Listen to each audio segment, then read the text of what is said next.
The 2025 NFL trade deadline is officially over. Let's talk about it. Winners and losers, talking about every team that made a trade and even some that didn't. We're going to kick things off with the Miami Dolphins. And this is really a team that's in a very bad situation. They trade Jaelan Phillips, who of course does have an expiring contract. So Phillips is a free agent in 2026. So this is a rental. The Eagles traded a third-round pick in order to get this done in 2026. But Jaelan Phillips, when healthy, is a really, really good player.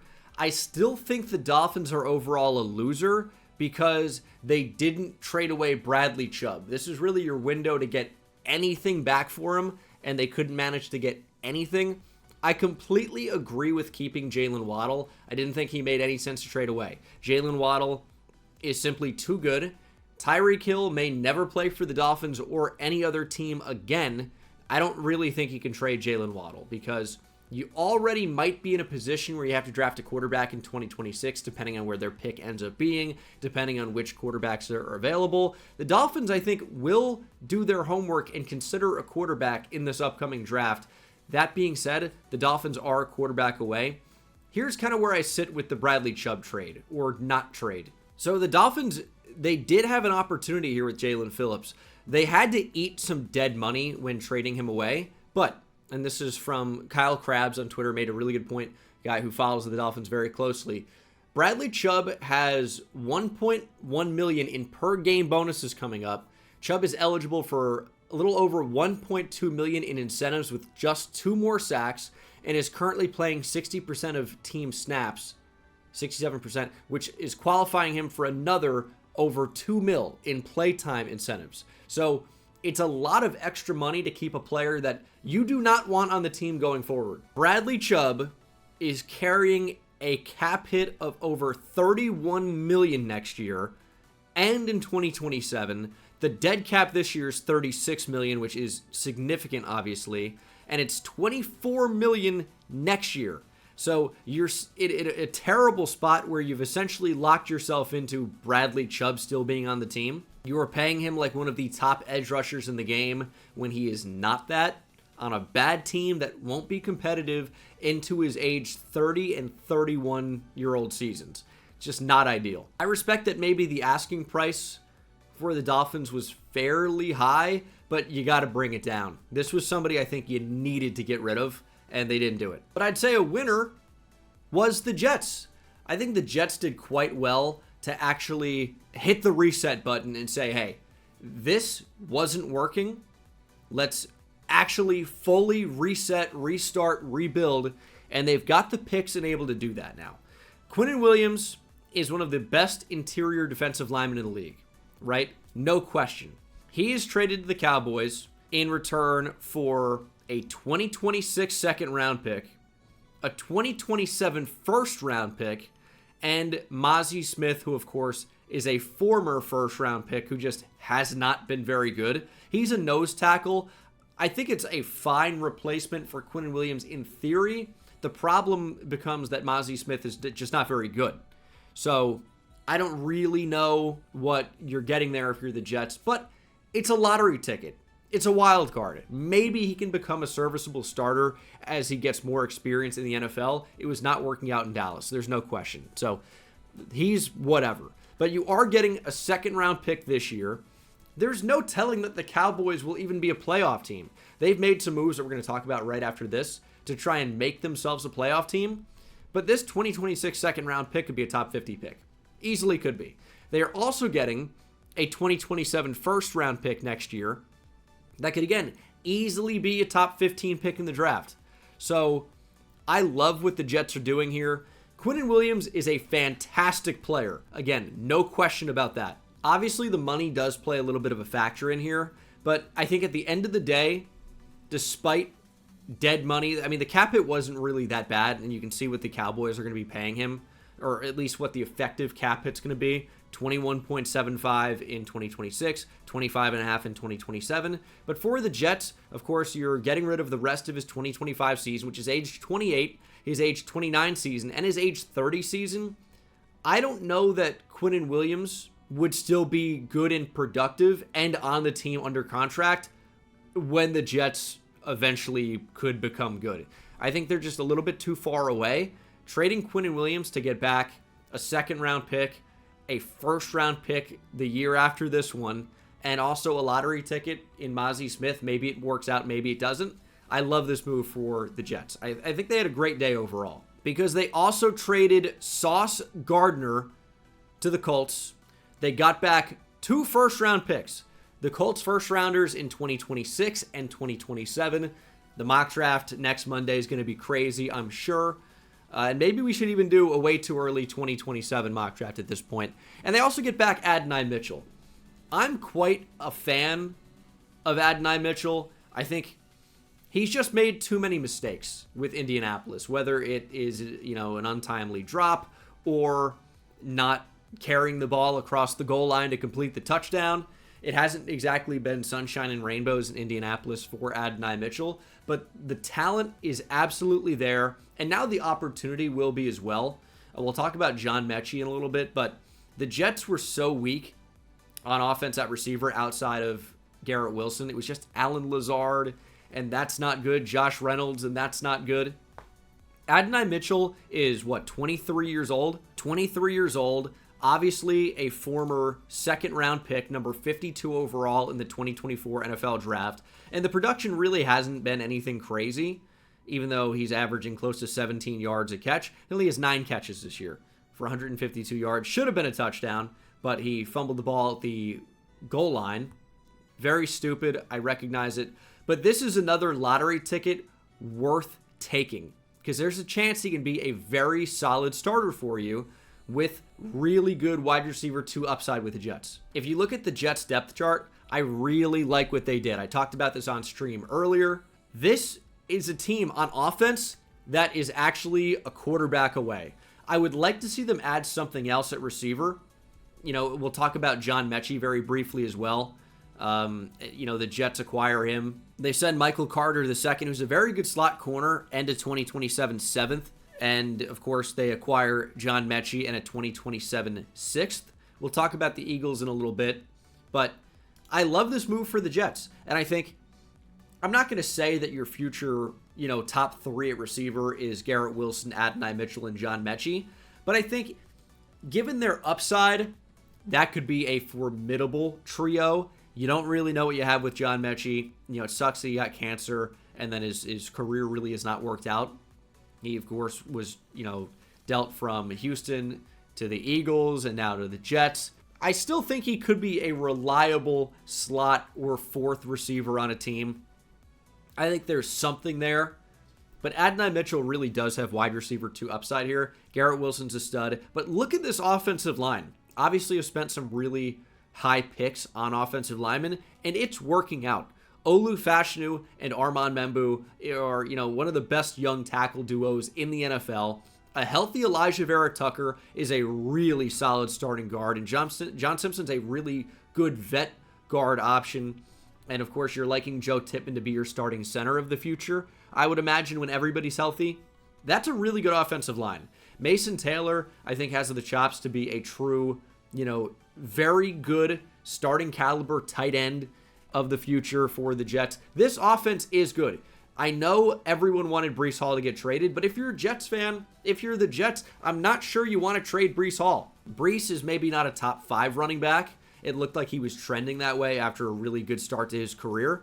But at the end of the day, this is a top 10 or 15 back in the league very easily who can catch the ball at an elite level out of the backfield. Breece Hall is a very, very good player. If you were only going to get a 4th round pick or lower for Breece Hall, don't make the trade. I get wanting to move him potentially for a 2nd round pick. I could totally respect that.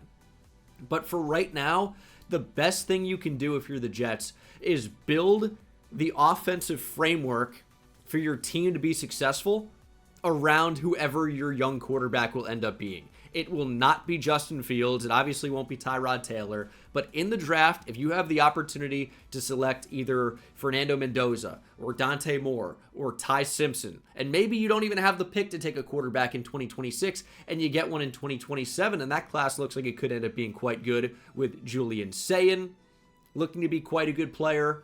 And, potentially we'll see about Arch Manning. I'm not going to say anything there, but he's playing better of late. Just took a minute. He's very inexperienced.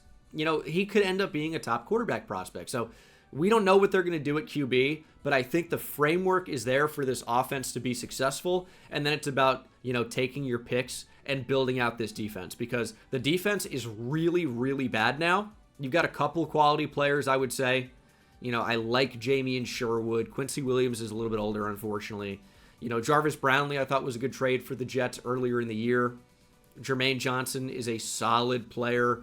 There's nobody outstanding on this team. You're trying to grasp at straws. Joan Briggs has potential. He's played pretty well this year. Will McDonald could be okay. It's a lot of, Tony Adams is fine. Andre Sisco, when healthy, could be okay. But the defense really is not great.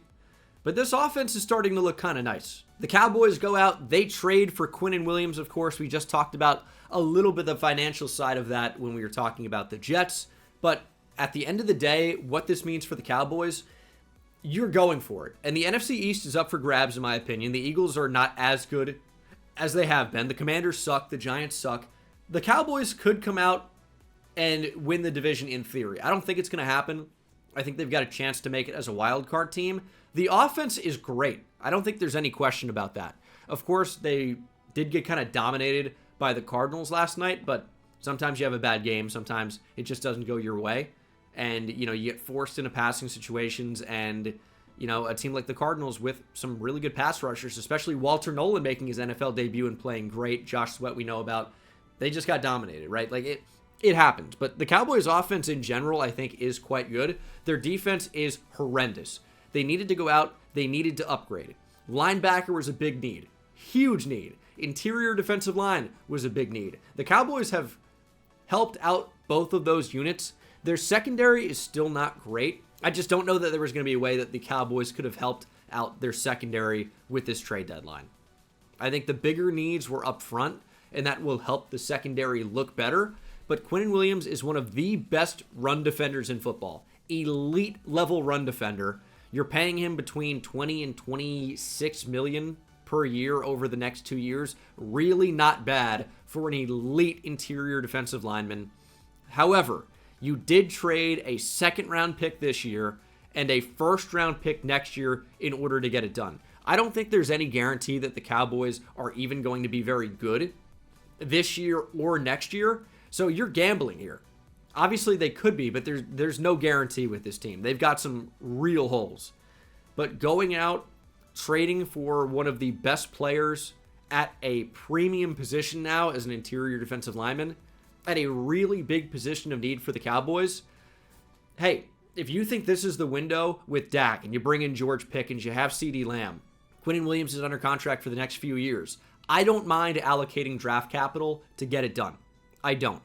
It's a lot. It totally is a lot back, but you're getting back a really good player, and Mozzie Smith is, unfortunately for the Cowboys, a big who cares. They also went out and traded for Logan Wilson, who is a very solid linebacker.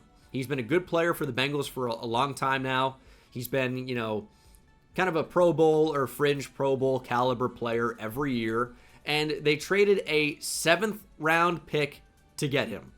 The linebackers in Dallas are really bad. I know health has been a problem. You're missing DeMarvion Overshown, and it's really just what? Shamar James has probably been your best linebacker, who is not really anything special right now, even though he's flashed with a ton of tackles, whatever. Logan Wilson is now the best linebacker on the Dallas Cowboys, I think very easily. It cost absolutely nothing to get him. The cap hit over the next few years is not significant. Under $3 million, in 2025, under $7 million in 2026, and then just over $7 million in 2027, and you're getting him probably for the rest of his prime, and you traded nothing to get him. It's a 7th-round pick. I would take this all day if you're the Dallas Cowboys. So I would say, yeah, you traded a lot to get Quinnen Williams and nothing to get Logan Wilson, but hey, you got better at your two biggest holes on defense. Make a playoff push. The NFC is up for grabs. And I guess we need to talk about the Colts too.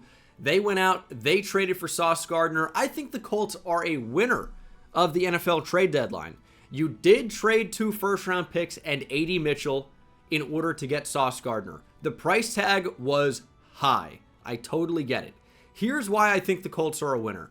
One, and this is a way to look at it, I do not think the Colts will be able to draft a player, or would have been able to draft a player of Sauce Gardner's caliber with either of their 2 first-round picks this year or next year. They don't actually have that many holes on the roster. It is a privilege to be a contender in this league. It is a privilege to be a buyer at the trade deadline. It's a privilege. The fact that they're in a position, they are able to go out and trade for one of the best corners in the league, a true lockdown corner, even though the PFF grade is not as good as it was the first 2 years. Sauce Gardner's still very good, and now going to a much better situation where I think he could be back to an all-pro level. The biggest need for Indianapolis was cornerback, getting a big upgrade on the boundary. Charvarius Ward on IR. They've really been looking for upgrades at corner, and every one of my mock drafts has the Colts pretty much taking a corner. I know linebacker, I could see them trying to upgrade there as well. But you took your biggest need, you traded what will certainly be a back end of the first round pick this year and potentially next year as well, with a player who is under team control now because the Jets just extended this guy. It's not a cheap contract to take on. It is not cheap. The following are the cap hits for Sauce Gardner over the next few years. 2025, it's free. 2026, it's $9.5 million. And then the extension comes into play. $21 million about in 2027, 26 in 2028, 36.1 in back-to-back years in 2029 and 2030. So, as it said here, 5.5 years, $131.5 million on the contract moving forward, with $70 million effectively guaranteed through 2028. That's according to SpotRack or Spotrac here. It's the NFL contract website I typically use. So the price tag was really high, but the pick was going to be fairly low this year anyway, based on how you're playing to start this year. And we're at the midseason mark now. Like, this is who you are. The Colts are a good team. I don't know if they're going to be a Super Bowl team, but they're a good team. And I think just Adonai Mitchell had made too many mistakes. It was time for a change of scenery. You have already a good group of receivers. Michael Pittman, Alec Pierce, Josh Downs is a great 3, really of every type of receiver. You have the kind of bigger-bodied chain mover, possession-style receiver in Michael Pittman, who is a very, very solid option at wide receiver 1, even if he's not elite. You have Alec Pierce, who's had a great year, great field-stretching vertical threat, who will have an expiring contract in the near future. And then Josh Downs, another chain-moving receiver, but obviously really thrives in the slot. This is your big slot guy. Not big, tall, but like big, talented. And then Ashton Doolin has kind of been like that 4th receiver that you've seen the Colts utilize over Adonai Mitchell quite a bit. So, yeah, it's tough to part with your second-round pick that was 23 years old from a couple years ago. But if it took him to get Sauce Gardner, I think you go out and make that move if you're the Colts. I think they're a winner because they're in a position where they can buy and make a Super Bowl run. This is what you want your team to be doing. When there's an open window, hey, that first-round pick might help you next year or the year after that. But Sauce Gardner will help you this year where you could potentially go out and win a Super Bowl. It's tough to point to a team playing better than the Colts right now. I think they're a winner. I also briefly want to talk about another trade deadline loser who didn't do anything. That's the New York Giants. They have fallen to 2-7, and I get why they couldn't do anything, because the players the Giants actually wanted to trade, nobody wants, because Evan Neal is an absolute bust. We know that at this point. Missed on him. I thought he was going to be quite a good player, but the transition from left to right tackle did not work, and that's kind of the problem. You look at somebody that is a really good college left tackle, and he had some experience on the right side as well, and you say, hey, go flip everything and do it from the other side. It doesn't always work out. You were never going to move Andrew Thomas, and then Evan Neal, it's just, the game was moving too quick for him. He's been, thought to move inside to guard, but he doesn't play. This is a player who does not see the field. So nobody wanted Evan Neal. Now, we'll talk about it in a little bit, but the Chargers went out. They traded for Trevor Penning. I think they could have done that with Evan Neal. but I don't even think they wanted to trade a 7th round pick in order to get Evan Neal. I think the Lions could have potentially gone out and traded for Evan Neal. I guess we'll talk about the Lions as well, because they also didn't do anything at the trade deadline, and interior offensive line is potentially a need there. We'll talk about that in a minute, but I just don't think anyone wanted to part with a high-level guard. I don't think there was anybody to get, or center. Like, those are tough players to trade, but I don't think the Giants probably tried to trade Darius Slayton, even though I don't really love him, and I don't love extending him like he did in the offseason. The money is good, but he's just not really a great player, unfortunately.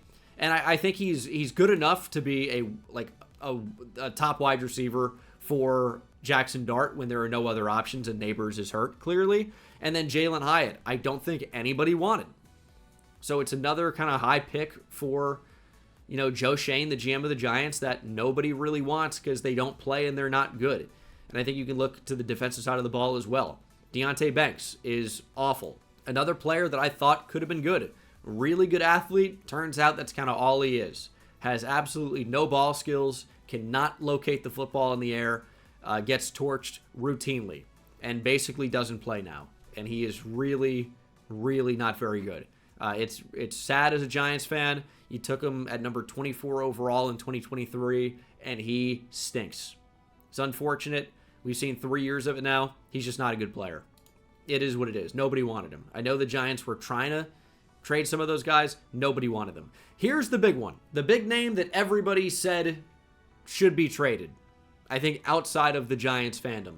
Kayvon Thibodeau should not have been traded. He's finally coming into his own as a player. He's 24 years old. You have him under contract for 2026. This is a player I would be actively looking to extend. Give Kayvon Thibodeau a contract extension right now. I think it would be nice to have Abdul Carter as a full-time edge. I totally get that. But it's also easy for me to think back to when the Giants were at their best. This was a team that utilized a bunch of different pass rushers. Whether it was Matthias Kiwanuka or Michael Strahan or Justin Tuck or Osi Umenyiora. They had a lot of edge rushers on the field. And they rotated these guys in and out as well. It kept everybody fresh. It kept the Giants' pass rush elite. It's a big reason why they won multiple Super Bowls. I love the idea of keeping Kayvon Thibodeau and extending him, ideally, having Abdul Carter, having Brian Burns, who's playing at a Defensive Player of the Year caliber right now. I wouldn't have traded Kayvon Thibodeau for a day 2 or day 3 pick. What would the purpose have been? So I love keeping Kayvon Thibodeau. I don't love keeping everybody else. But nobody wanted these guys, even for late day 3 picks. It didn't seem like it was happening, and it didn't happen. And for the same reason, I guess you can call the Lions, or maybe not the same reason, but you can also call the Lions a loser of a trade deadline because they didn't do anything. I don't really hate it. I understand that they're weak on the interior right now. Tate Ratledge has played great. Christian Mahogany was playing great, so you had very good young guards. Mahogany's out probably until mid to late December, maybe even longer than that. So I recognize that it's scary. You got Awasika at left guard now. It's a downgrade because Mahogany had played great. A player I wanted the Giants to get, but that doesn't necessarily matter. They're a bit banged up on the O-line right now. I still think this is a really good team. Sometimes if it ain't broke, don't fix it. This is a team that's played well. If the asking price was just too high, your window for the Detroit Lions doesn't really appear to be closing. If you'd rather keep those picks and not, mortgage your future for this season, I really don't mind it. Yes, it would have been nice to see them go out and, trade for a Kevin Zeitler or something. Who knows if he was even available. Some veteran guard on a bad team. It just didn't seem like it was going to happen. So I don't hate it. I don't even know if Zeitler was available. Just a name that I threw out there, who's obviously been quite a good guard in the league for some time now. Playing right guard with the Tennessee Titans right now were terrible. But I just don't know that there was anybody to trade for the price tag that the Lions were looking for. And I think that's fine. Like, this is a team that is good this year and should be good next year and should be good the year after that. They have talent. They have youth. Don't go out and trade a ton if it's going to actively hurt you down the line, when it may not help you very much right now. So again, I wouldn't necessarily call them a loser, but people wanted me to talk about the Lions not doing anything. I get it, but there might not have been anything to do. That's just kind of how that goes. And I don't know, I think you could call the Steelers a loser of the trade deadline because They got Kyle Duggar, honestly kind of a redundant move for them. It was a 6th round pick in 2026 in order to acquire Kyle Duggar and a 2026 7. They got nothing, or they traded nothing to get him, but I'm not sure how impactful a player Kyle Duggar at this point is going to be for Pittsburgh. Everybody wanted them to go out and trade for a receiver, and they didn't get Jacoby Myers, who went to Jacksonville. We'll talk about him in a bit. But the Steelers are in the driver's seat right now. It's a very winnable AFC North, and the Steelers, I think, maybe showed a little bit of complacency here. Your window, if you want to call it that, is not going to be open for a while because you have a lot of aging talent. You have a quarterback in his 40s that you have no guarantee will be there next season. I would have traded something to get better. And if Kyle Duggar's all they got, I don't know that it's going to be enough. Because a healthy Lamar Jackson and the Ravens could very easily hawk you down in the division and win the AFC North. So the Steelers really didn't do a whole lot here. I like Kyle Duggar, at least I have in the past. He hasn't really played a whole lot in 2025, but I don't know that the Steelers really did a whole lot to get better at this deadline. Missed out on Jacoby Myers, who went to Jacksonville. We'll talk about him in a little bit, but the Steelers, I think, maybe had an opportunity to get better, and they really didn't.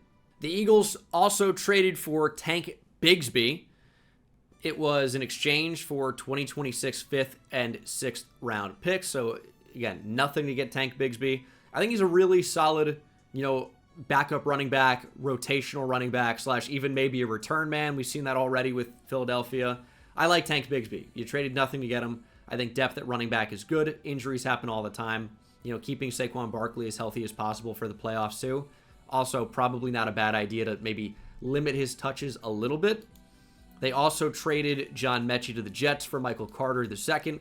Of course, picks in there as well. Michael Carter in a 2027 7th for John Mechie and a 2027 6th. Michael Carter is a really good nickel cornerback. That's going to move Cooper DeJean to the boundary. Quinyon Mitchell, of course, on the boundary. Cornerback was a need. It absolutely was. I think Michael Carter II absolutely helps you, and it was not expensive to get him. They also went out and got Jair Alexander from the Ravens. It was a 2027 7th rounder, and also you're going to see a 2026 6th going back. So Alexander in the 7th for a 6th this year. The 7th is a future pick. Jair's bad now, unfortunately. I don't know if he's going to magically go to Philadelphia and be good again. I kind of doubt it, but injuries have caught up to him. He's not the same player he used to be. Maybe he can be something with Philadelphia, but I kind of doubt it. And it's no surprise, though, that their most influential, impactful move was for the most value. They traded a 2026 3rd rounder to get Jalen Phillips, and Jalen Phillips can be a really, really good edge rusher, and it's a really big position of need for Philadelphia. They've dealt with some injuries. They've dealt with some players just retiring, and Brandon Graham coming out of retirement to go back and play edge for the Eagles. Jalen Phillips is a much better option. The Eagles definitely made moves. It's already a really talented roster. They definitely didn't get worse, in my opinion, and I think they got slightly better without giving up too much trade value back. If they lose Jalen Phillips in free agency, I'm pretty sure they're going to get a comp pick back anyway. So you trade a 3rd rounder, potentially get a future 3rd rounder back in a compensatory regard. So why not if you're the Eagles? As far as I understand that, they would be eligible to receive a comp pick depending on Jalen Phillips' eventual free agency contract. Why not make this move? I go way back to when the Patriots traded Jalen Polk to the Saints in September, if we want to call that part of the trade deadline. It was really way before it.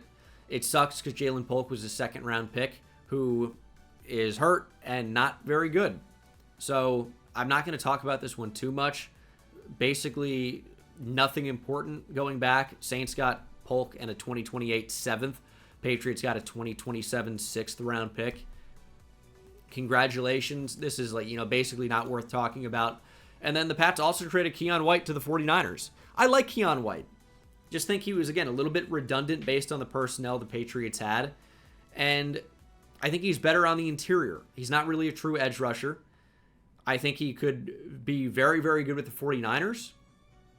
But the Patriots are a team who still don't have a great roster top to bottom and are being really, really elevated by what appears to be a great coaching staff under Mike Vrabel and a phenomenal young quarterback in Drake May. I don't know. I would have gone out, tried to get some extra help for Drake May if possible, build up that defense a little bit more, but I can also respect there just not being enough out available for the price tag that the Patriots may have been looking for. So they don't really do anything at the deadline other than these early trades of just getting rid of Keon White and Kyle Duggar. For the 49ers, I think Keon White could make an impact as a rotational defensive lineman. I like him on the interior as a rusher. Third down, bang. Keon White, go out there, get after the QB from like 5-tech or 3-tech and see what can happen. But I don't know that he's going to be a game wrecker. Still got fairly good potential. We'll see if he becomes anything with the 49ers. But yeah, the Patriots just traded a couple guys away. I don't think they're going to miss him too bad. They really weren't playing that much. Talked briefly about Jarvis Brownlee earlier. I don't really get why the Titans made this move. The Jets got Jarvis Brownlee for a 2026 7th in exchange for a 2026 6th round pick. I don't know why. I mean, Jarvis Brownlee, I think, could be a pretty good player and has played pretty well with the Jets in, of course, about a month. The Titans gave up on him for, I would say, what it looks like no reason. Maybe he just wasn't a good fit. But I don't know. I think he's worth more than what the Titans got back for him. And the Jets got a good replacement for Michael Carter II. And they did it really early. This happened back September 23rd. So I think this is like totally fine. I like it for the Jets. I don't like it for the Titans. But again, this is not that new. Browns traded for Cam Robinson also back in late September. It was a swap of late round picks in 2027, a 2027 7th, and a 2027 6th. So I would say that the late round pick swap is not that meaningful, and Cam Robinson is not that good, but the Browns needed depth. This is kind of a nothing trade because the Browns suck. So it's also basically not worth talking about. Joe Flacco obviously got traded to the Bengals. He's playing great football. You got some weapons in Cincinnati. Joe Flacco's a wily vet. The O-line's not great. The defense, obviously, in Cincinnati is terrible. But Joe he's doing enough to keep the Bengals' head above water, if you want to say that. It's obviously not a great situation. You don't really have big expectations for the Bengals this year without Joe Burrow and with a terrible defense. But Joe Flacco's played well, to his credit. This was an interesting one. A lot of moving pieces here. And we've seen Odafe Oweh play fairly well for the Chargers already, and Alohi Gilman play fairly well for the Ravens already. I think both have made an impact. I think this is a worthwhile swap. Odafe Oweh and a 2027 7th to the Chargers for Alohi Gilman and a 5th in 2026. I like the move. I mean, the Chargers needed more edge help now and in the future. Odafe Oweh is a solid player. And then Alohi Gilman is another solid player at the back end of a defense that needed help at safety. Kyle Hamilton's not really a true safety. Malachi Starks, of course, is. But it's not bad to get another veteran defensive back in the mix. And I think he's played fairly well. I like this trade for both sides. And both could end up being playoff teams. I know the Ravens look awful right now, but Lamar Jackson truly changes everything. It's another interesting swap here. This happened in October, about a month ago. The Jags and Browns just swapped corners along with late round draft picks. Jags sent Tyson Campbell and a 2026 7th rounder that was previously acquired from the Eagles to the Browns for Greg Newsome and a 2026 6th rounder.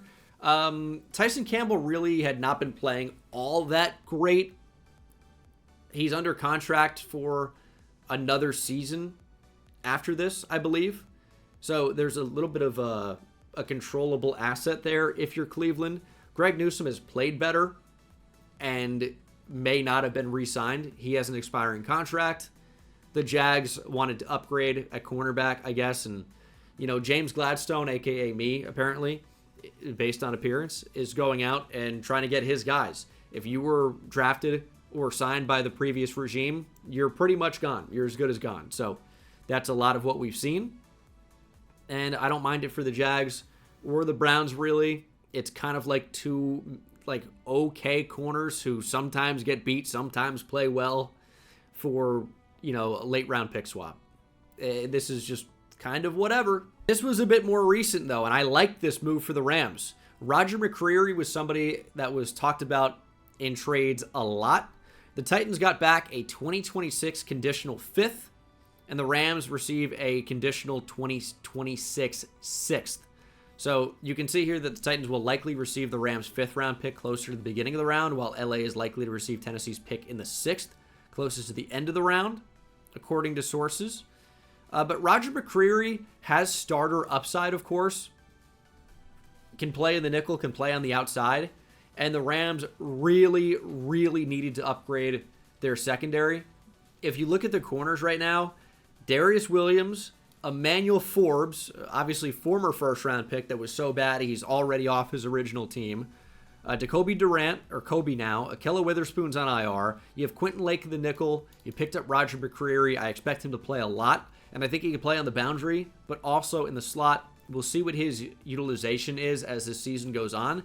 But again, as I talked about earlier, you can really never have enough corners. This Rams team, I think, is a true contender.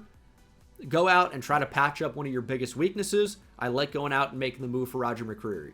And now we get to the moves that have happened over the past 24 hours or so. The Ravens got Draymond Jones. I like this. Draymond Jones is kind of a bigger edge rusher, a powerful guy, basically a hybrid inside-outside type of guy, which I think really works in Baltimore, and he's going to have a chance to be really, really successful there. You traded away Odafe Owe, so you needed more depth anyway, and I think Draymond Jones was a good fit.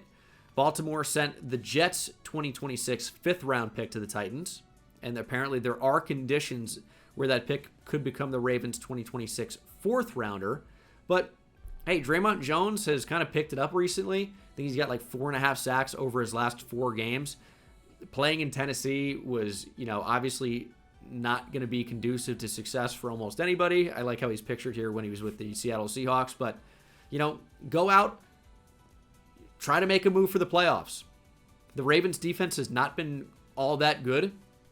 It's really Kyle Hamilton and a bunch of other guys that happen to be there, but Kyle Hamilton's really the only one that's played all that well, and that's including guys like Roquan Smith. Try to upgrade it in any meaningful way. I think Draymond Jones could help you out with that, and you didn't trade much to get him. I think this is a nice move.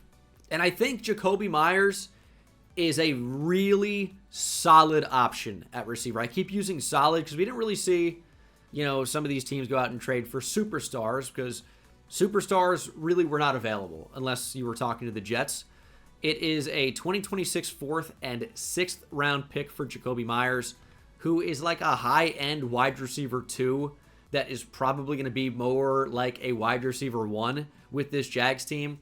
We know Brian Thomas Jr. has not played especially well for the Jags in 2026, but Jacoby Myers, again, is a really solid player. He posted a little bit over 1,000 yards in 2024, went over 800 yards 3 years in a row with the Patriots and Raiders leading up to that 2024 season. I think could potentially go over 1,000 yards again. Get a reliable target for Trevor Lawrence. Of course, it's tough midseason to build that chemistry receiver with quarterback, but I like this. You didn't trade much to get him. Again, Jacoby Myers is solid and reliable. You needed more of that in Jacksonville when Brian Thomas Jr. has not exactly been solid and reliable this year, and neither has Diami Brown. Tim Patrick's not a wide receiver 1 or 2. And then Parker Washington, I think, is a solid slot, 3rd or 4th option. You needed to upgrade at receiver. The Jags are a team that I think will almost likely find themselves in the playoffs. I know they're 2nd in the AFC South right now, but this is a team that could win the division, and I think also could end up being a wild card team very comfortably. You look at the schedule coming up for the Jaguars, you got some winnable games here. Of course, playing in the AFC South, I think you can beat the Texans. It's not a given, but it's a possibility. You can beat the Cardinals, who keep beating themselves, even though they dismantled Dallas last night. You can beat the Titans, obviously. You can beat the Jets. I don't think the Broncos are unbeatable, despite having magic that leads them to win games. I think you could beat the Colts in one of these games coming up, right? And of course, they should sweep the Titans. This is a team that likely ends with at least 8 wins, and you might need 9 or 10 to push you into the playoffs. But it's right there for the taking for the Jags. Getting Jacoby Myers for a 4th and a 6th, think you go out and make that trade happen if it's going to improve your offense the way that I think Jacoby Myers will improve that offense. And I love this trade for Seattle.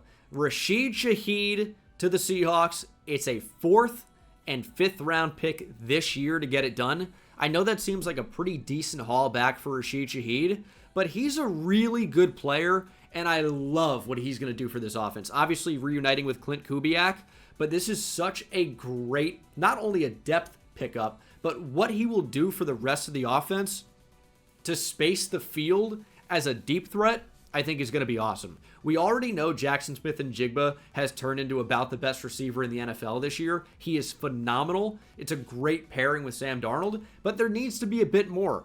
I like Torrey Horton. He's a nice rookie. Cooper Kupp is basically the receivers coach slash, I don't even want to call him a blocking receiver. He's basically a tight end at this point. This is not the guy anymore. Like, I'm sorry. Cooper Kupp had some great seasons. Unfortunately, age and injuries have absolutely caught up to him. You needed more at receiver, and this is an awesome, awesome ad.